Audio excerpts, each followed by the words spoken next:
Bonsoir à tous et ravi de vous retrouver justement dans le cadre de cette grande édition d'information qui sera essentiellement marquée par la journée internationale des droits de la femme. On en reviendra à long et large dans ce journal et on vous proposera une série de reportages. Mais on va d'abord commencer en politique. La SADC réaffirme son engagement du soutien aux interventions pour le retour de la paix en République démocratique du Congo. Le chef d'État et de gouvernement de la Troïka, de l'organe sur la pratique évidemment, la politique et la défense et la sécurité de la SADC se sont penchés sur la crise sécuritaire en RDC, secouée par la guerre menée par le M23 et ses alliés rwandais. On prend les précisions dans ces commentaires de Gustave. Regardez. Le président Félix Tshisekedi a pris part ce jeudi 6 mars à une réunion de la Troïka du sommet de l'organe de chef d'État et de gouvernement de la communauté de développement de l'Afrique australe à partir de ses bureaux de la Cité de l'Union africaine à Kinshasa. Les participants à ces travaux sont revenus sur la situation sécuritaire dans l'Est de la République démocratique du Congo. Ils ont discuté de l'avenir de troupes de la mission de la SADC en RDC à la suite de l'invasion de la ville de Goma et celle de Bukavu par l'armée rwandaise et les terroristes de l'AFC M23. Le chef de l'État a prévu la relance des processus diplomatiques Luanda et Nairobi en vue de trouver une solution durable et juste à la crise sécuritaire et humanitaire qui sévit dans l'Est du pays. Et la mise en œuvre de la résolution 2773 du Conseil de sécurité des Nations Unies. Le président Félix Tshisekedi s'est dit engagé à la recherche de la paix et il a réitéré sa confiance en la facilitation de son homologue angolais, le président Joao Manuel Lourenço, dans le cadre du processus de Luanda. Et puis la réunion de la Troïka des chefs de gouvernement de la SADC s'est tenue ce jeudi 6 mars, au cours de laquelle les échanges ont tourné autour de la situation sécuritaire dans l'Est de la RDC. J'en parlais dans quelques instants. Le président de la République, Félix-Antoine Tshisekedi Tshilombo, je citais, il a participé évidemment grâce à une visioconférence. Grâce Bonnier nous fait le commentaire. En marge d'un sommet extraordinaire convoqué par Samia Suluhu, président de la Tanzanie, et de l'organe sur la coopération en matière de politique, défense et sécuritaire, auquel ont également pris part Félix-Antoine Tshisekedi Tshilombo, Lazarus Chakwera du Malawi, Hakainde Hichilema de la Zambie, ainsi que le Sud-Africain Cyril Ramaphosa, l'organisateur régional a été mis en commun au courant de l'évolution actuelle de la situation, puis a délibéré sur les rapports du sous-comité de la défense sur la révision du mandat des troupes de la SAMI-DRC en République démocratique du Congo. Alors que les villes de Goma, au nord Kivu, et de Bukavu, au sud Kivu, sont toujours sous l'emprise de la rébellion et que près des 10 territoires sont touchés par les conflits. La SADC a réitéré son engagement à accompagner le gouvernement congolais en faveur d'un retour de la paix dans l'Est. Depuis décembre 2023, la SADC a déployé des troupes essentiellement composées de Sud-Africains, des Malawites et des Tanzaniens afin d'appuyer les FARDC à combattre les groupes armés, dont le M23 particulièrement. À l'état où se trouve la situation de l'Est, la SADC et l'EAC ont résolu fusionner les processus de paix de Luanda et de Nairobi et une nouvelle facilitation a été mise en place pour tenter d'obtenir les désescalades. Voilà tout ce qu'on peut vous dire concernant cette réunion de la Troïka, toujours à la recherche de la paix durable dans la partie est de la République démocratique du Congo. On en reviendra avec plus de précision dans nos prochaines éditions. Continuez à nous exprimer votre fidélité sur nos plateformes, notre chaîne YouTube Fondation Maloba Télévision, mais également sur notre page Facebook. On va poursuivre ce journal dans les soucis de mener voilà, un dur combat pour arrêter des stratégies permanentes de mettre justement fin définitivement à la guerre à l'Est. Le président de la République, Félix Tshisekedi, préconise revoir la composition du bureau de l'Union sacrée de la Nation. Le précision dans ce commentaire de Gustave. La composition du nouveau bureau de l'Union sacrée de la Nation sera connue ce week-end. Affirmation du professeur André Mbata après l'audience lui accordée par le président de la République, Félix-Antoine Tshisekedi Tshilombo. Selon nos sources, le chef de l'État l'a reçu en sa qualité de secrétaire permanent de la coalition majoritaire Et c'est à ce titre-là que le président de la République et haute autorité de l'Union sacrée de la nation lui a donné cette assurance. En plus de la mise en place du gouvernement d'union nationale, le président de la République démocratique du Congo, Félix Antoine Tshisekedi Tshilombo, avait promis la révision du bureau de l'Union sacrée de la nation, question de s'entourer des collaborateurs prompts à l'accompagner dans sa détermination à mettre fin de manière définitive à la guerre d'agression imposée par les Rwandais et le rebelle de l'AFC M23. Toujours en interne, après la libération de certains opposants, le parti politique UDDC s'est dit satisfait car cette période de crise qui traverse la RDC, tous les partis prenants doivent prendre part à la formation du gouvernement d'union nationale prôné par le chef de l'État, comme l'a fait savoir son secrétaire général, Popol Djamani. On écoute justement au micro d'Alain Goma. Nous, en tant que politique, nous l'avons dit, nous l'avons demandé, nous avons suggéré au président de la République de pouvoir mettre des mesures adéquates pour pouvoir voir ces dignes fils de la République être libres de tout mouvement. Et aujourd'hui, ces choses faites. Mais en ce qui concerne cette approche de gouvernement d'union nationale, nous restons encore sceptiques parce que le nouveau front qui se dessine veut aboutir d'abord à un cadre de concertation. Et de ce cadre de concertation, il pourrait éventuellement avoir un gouvernement. Mais aujourd'hui, je ne pourrais m'apaisantir pour dire si cette Kikouni, Mike Mukebai ou encore Jean-Marc Abound pourrait éventuellement rencontrer celui qui a été mandaté par le président de la République pour pouvoir former ces larges consensus. C'est ici que moi, en tant que secrétaire général de l'UDDC, j'appelle aux sociétaires de l'Union sacrée de commencer à changer des modes d'approche. Parce que il faut que nous puissions réfléchir pour l'avenir et non nous précipiter uniquement pour des postes. Si ceux-là sont en train de s'organiser, nous aussi nous devons nous organiser. Malheureusement, au sein de l'Union sacrée, nous sentons une certaine léthargie. Heureusement pour nous que le président de la République a rappelé qu'il faille changer la tête de cette plateforme et je pense que nous attendons les modifications qui seront faites par le président de la République et nous reviendrons sur cette question. Mais aujourd'hui, voir cette partie de l'opposition se réunir autour de Jean-Marc Abound, ben c'est de bonnes guerres. C'est des bonnes guerres. Ils sont en train de préparer, de concocter quelque chose, une recette. Mais bon, il nous appartient, nous qui soutenons le président de la République, aussi de préparer la nôtre. Chaque acteur politique est en train de se mettre à créer sa propre recette. Et que cette recette ne pourra être goûtée que lorsque nous serons autour d'une table dans le cadre des concertations nationales, dialogue, forum sur la paix, tout ce que vous voulez.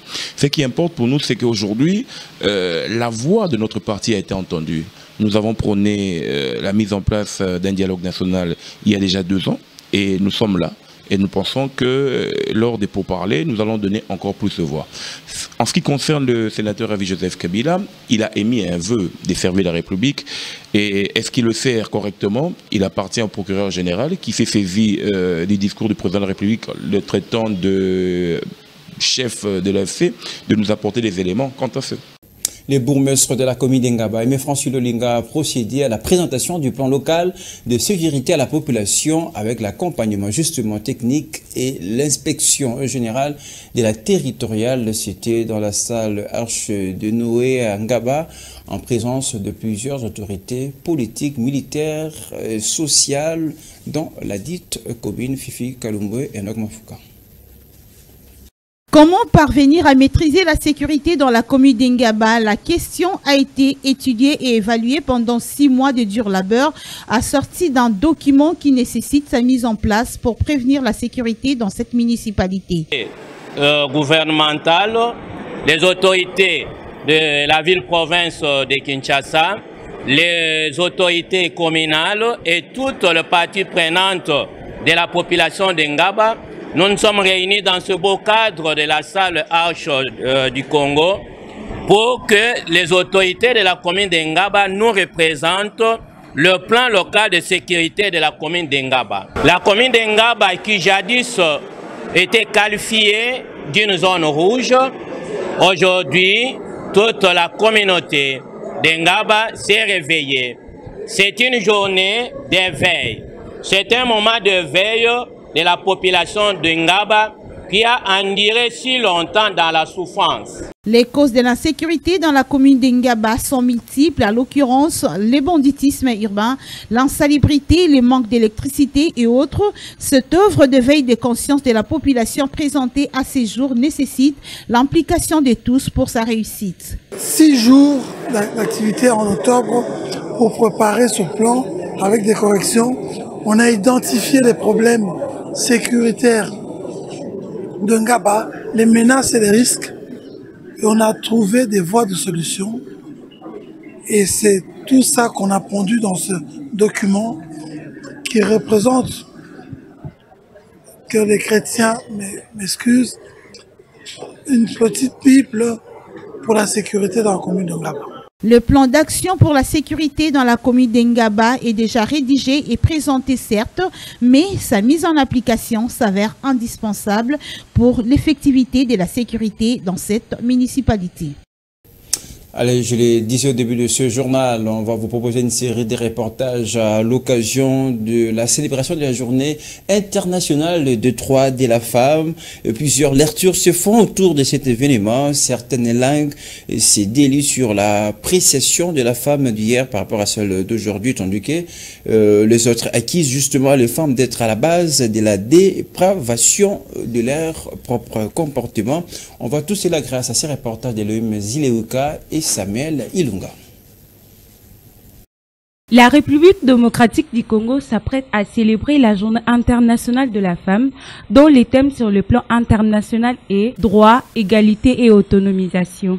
Et au niveau national est la femme congolaise au centre de toute ambition. Interrogée à ce sujet, plusieurs femmes préfèrent mieux ce qu'elle était la femme d'hier plutôt qu'aujourd'hui. Comme thème, la femme congolaise au centre des ambitions. La femme aujourd'hui, on a des ambitions. Aujourd'hui, nous rencontrons des femmes qui font des ventes, qui se débrouillent par-ci, par-là. En fait, ce n'est plus comme la femme d'hier qui ne savait pas aller au marché, se débrouiller, se battre en fait. Pour d'autres, la femme d'aujourd'hui est libre de faire tout ce qu'elle peut, a plus d'ambition que celle d'hier. Pour d'autres, la femme d'aujourd'hui est libre de faire tout ce qu'elle peut, a plus d'ambition que celle d'hier. Elles ont une liberté de décision pour ce qu'elles veulent être. Je trouve que la femme est au centre des ambitions, surtout en 2025. On ne voit plus de femmes juste qui sont au foyer, qui ne font rien, mais on voit des femmes qui sont investies dans le travail, dans des entreprises. Et je peux dire que oui, elles participent énormément. Rappelons que cette journée internationale a trouvé son origine lors de manifestations de femmes au début du XXe siècle en Europe et aux États-Unis, réclamant l'égalité de droits, de meilleures conditions de travail et de droit de voter. Ensuite, officialisée par les Nations Unies en 1977. En marge de cette même journée internationale des droits de la femme, une étude comparative a été faite entre la femme d'hier et celle d'aujourd'hui, constatant justement que plusieurs femmes d'aujourd'hui se lient dans la dépravation, j'en parlais tout à l'heure, de mœurs, et se font finalement influencer par des pratiques dans les milieux où elles se trouvent. Gloria Kunda a fait le constat pour nous. Regardez. La femme qui, autrefois marginalisée en rapport avec ce droit, n'avait jamais cédé à la dépravation des mœurs. Elle s'est distinguée dans son comportement, dans son accoutrement, bref, dans des bonnes manières, contrairement à celle d'aujourd'hui qui se laisse influencer par les pratiques du milieu. À ces jours, la femme se donne à des pratiques qui laissent trop à désirer, donnant ainsi les champs libres aux hommes de la critiquer. Approcher, certains hommes préfèrent bien la femme d'hier à celle d'aujourd'hui. Ba maman na biso ya lelo bazo pesa biso mawa par rapport à ba maman na biso oyo akala. Ba maman lelo balingi ko se respecter penza comme tel te. Mais exception zanga te bazali ba maman o baza ko se respecter oyo bazo longola biso ba souci na ba maman na biso akala. Dans les mêmes sens, d'autres renchérissent pour charger les femmes d'être elles-mêmes la cause de leur malheur. Certaines d'entre elles s'habillent de façon avilisante dans le but de satisfaire leurs désirs égoïstes. D'autres provoquent même les hommes de force, cause de plusieurs abus auxquels elles sont victimes. Moi, c'est le yémo mutazo provoquer viol. Yémo mutazo lukango pour elatri nae. Ezo pesa da mobile makansate. Moi si wana zo kende. Il faut na landa na lingaye. Na bima pe nae. Ainsi, la femme, à cette occasion de la réflexion sur les droits et ses valeurs, doit rester meneuse de l'éducation, car la femme est à la base de la société, dit-on. Pas seulement par son accoutrement décent ou par la simple revendication de ses droits. La femme est appelée à mener un dur combat afin de se retrouver et de se maintenir dans des concepts des preneurs de décisions. Voilà tout de la journée internationale de droits de la femme, journée à célébrer demain sur les antennes FM Télévision avec un plateau spécial. Voilà pour l'occasion. Autre chose, le vécu dit la population de Limete-Forgeron, toujours un calvaire. L'impraticabilité de cet acteur rend la vie difficile à la population suite à un flaque d'eau stagnante ne permettant pas justement la mobilité, surtout après la pluie. Reportage de Esther et Gustave. Le vécu de la population de Limete sur l'avenue Forgeron devient de plus en plus pénible suite à l'impraticabilité de cette avenue qui se trouve à l'état de délabrement très avancé. Pour cause, la construction anarchique de maisons d'habitation dans ces coins font que l'eau de pluie, qui n'est pas orientée, s'immobilise et forme de flaques. Approché par votre rédaction, un ancien habitant de cette avenue rassure que ce n'est pas seulement quand il pleut que l'eau est devenue stagnante, mais c'est déjà une incontournable difficulté qui perdure. Dès 2003, moi je vivais ici, mais tozalara boité. Alors likolo kaka na ebate pona nga lobango alwa bitonga tonga oyo nde komisa biso koto comment souffrir na mamwanzela. Isa toza prépare to congolais toza place to fandi esa la kitoko. Esa bien. Esa pone sa salité te milakité ninité. Tandenge to fandi. To koluka ndenge nini pona moi soke to mo bimesate. Tambule za likolo. Ainsi, un SOS est lancé aux autorités compétentes pour que des solutions idoines soient trouvées. Balabala o sozo tona bueza pona tema mabe. Tema mabe ya ba kozina biso na ya mboka na bango nanu. Poza banzela bango batambola yango ndela o mai boy. Mai sila kate mbule beta te a mai tondaka.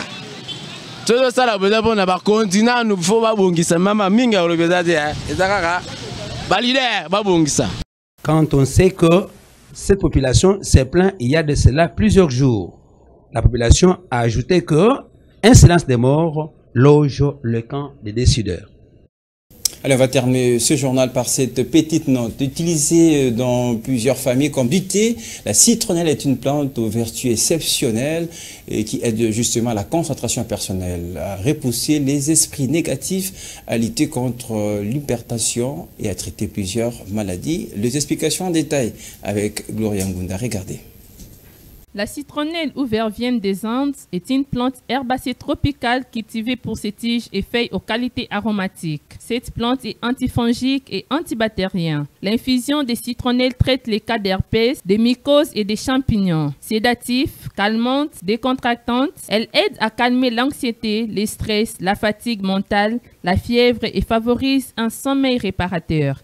Lutte contre les insomnies, le rhume, affectations grippales, la toux et les maux de gorge. La citronnelle est réputée pour ses propriétés médicinales, digestives, antibactériennes et lutte contre l'hypertension et la nervosité. Les parfums frais et vivifiants de la citronnelle aident à créer une atmosphère apaisante et équilibrée, idéale pour la méditation et le yoga. Il favorise également la concentration et repousse les énergies négatives, permettant de se concentrer sur l'essentiel. C'est la fin de ce journal essentiellement marqué par la journée internationale des droits de la femme, journée à célébrer et à vivre demain sur les antennes de FM Télévision, mais également sur notre chaîne YouTube. À très bientôt avec le même plaisir.